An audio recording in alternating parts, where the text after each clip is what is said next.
Haló? Ahoj, Nancy. Ako sa máš? Kto je tam?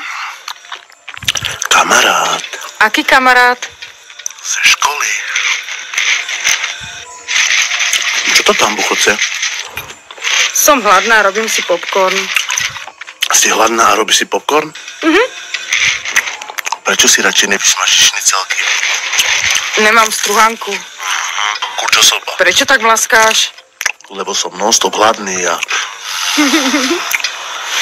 Vždy mám niečo položené v ústach. To je choré. Víš, čo je choré?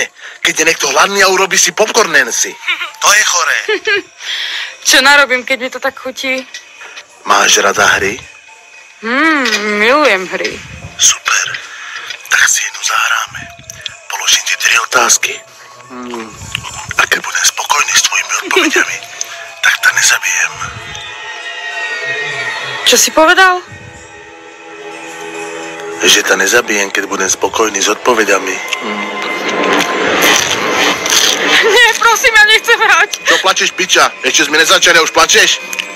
Ja už viem, kto si. Ty si ten mlaskajúci vrah. Ty si zabil Jennifer minulé leto. Tá jeblina si dávala horčicu na hranolky. Krémsku. Jej smrť som si vychutnal. Hra začína, Nancy. A upozorňujem. Keď položíš ten telefón, tak vyjdem z tých dverí na chodbe, čo sú za tebou a v momente ťa dobícham s nožom. Prvá otázka. Aké je tvoje najobľúbenejšie jedlo, Nancy? Nie, prosím. Ja nechcem hrať. Nechaj ma na Aké je pokoji. tvoje najobľúbenejšie jedlo, Nancy?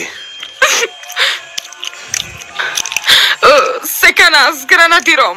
Alebo stroganov. To ti jebe? Toto keby mi dáš jesť, tak ti dojebem hlavu, ty trubka. Čo tak fajnový černohorský? Alebo svíčková, alebo fajnový bočik.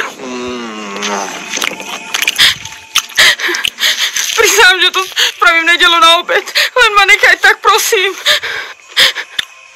Druhá otázka, Nancy. Čo uvarí svojmu mužovi, keď dojde domov z roboty? Párky mu spravím. Ešte mu dám moje kečup aj horčicu. Párky? On dojde doma zrobený ako kot a ty mu uvaríš párky? Prosím, nechaj ma tak. Budem variť každý deň prisám. Len ma nechaj tak. Prosím. Posledná otázka, Nancy. Jaký segedinský je podľa teba lepší? Na sladko alebo na kyselo? Ja neviem fakt, prosím, nechaj ma tak. Odpovedz na otázku, Nancy. Segedy na kyselo. Je to segedy na kyselo. Segedin na kyselo je pre chrapúnov, Nancy. Teraz kapeš. Nie, prosím, nie.